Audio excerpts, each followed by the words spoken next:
Welcome to Grow Groups at Port City. I'm so glad you decided to join us today. We're launching a new series today, or this week, called I Want to Believe But.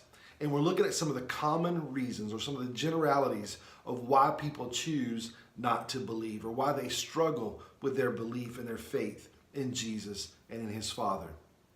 The first one we're tackling this week is I want to believe, but He didn't answer my prayers. I want to believe, but I prayed for healing and it didn't come. I want to believe, but I prayed for my financial situation and I still went bankrupt, or the bill was still late. I want to believe, but God just has not answered my demands. God has just not answered my request. And the very core premise of what we talked about this week is that we exist, the God of the Scripture, not the God we've made up in our heads, but the God of the Scripture is not an on-demand God. He's not a celestial sugar daddy who's there to give you all the things that your heart desires or the things that you want and or need whenever you feel like you need them. The God of the Scripture is a God that exists to be served, not a God that exists to serve us. You see, oftentimes we make God, or we try to make God into our own image or into what we think He should be. But by the mere definition of God, He defines Himself. If we get to define Him, He's no longer God. If we get to define what He's like, then He is no longer a God big enough or worthy enough of our faith and our trust with our lives and with our eternity. So we talked about how God is not, the on-demand God does not exist. So we went to the Scriptures to find out what God is like. The first thing we discovered was that His heart is always loving. And that there is no height nor depth nor anything that can compare to the love that He has for you and me.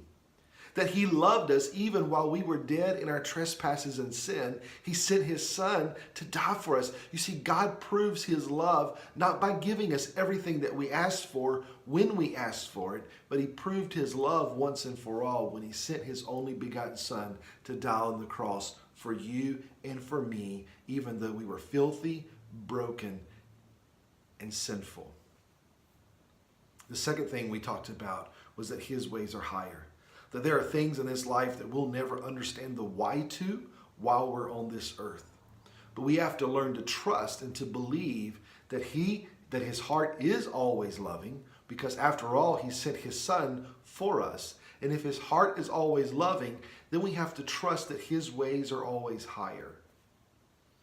Isaiah told us that. His thoughts are higher. His ways are higher. His knowledge is more vast. That He is so much bigger and greater than we could ever fathom.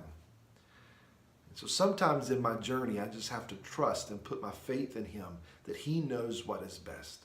And in the end, at the end of time, at the end of my life, when I stand in eternity, it will make sense. And I will come to understand why.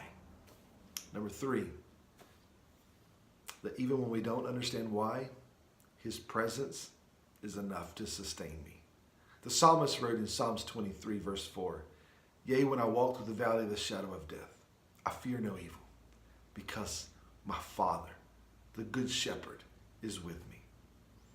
So yes, there will be times in your relationship with the Father when you will get discouraged, when you'll get frustrated because you prayed and you asked and He didn't respond the way you thought He should. But as we walk with Him and as we grow with Him, we learn that His presence is enough. See, sometimes God calms the storm in our life, and sometimes God just calms us. So as you talk to people and as you share your story, you're going to hear people say, I want to believe, or I wanted to believe, and oftentimes one of the buts is, I prayed, I asked, I begged, and God didn't give me what I asked for. And you can come back and you say, if we were allowed to make God into our own image, or in an image that we were comfortable with, He would be an on-demand God. But the God of the Scripture is not a God that serves at our whim. He is a God that exists to be served by us. But the God of the Scripture proved His love. And that while you were broken, dead, filthy, dirty, sinful, and dead in your trespasses and sins, He sent His Son, the best He had, to die for you. so that you did not have to remain in that broken state. And that proves that the heart of God is always loving. I hope you guys have a great grow group.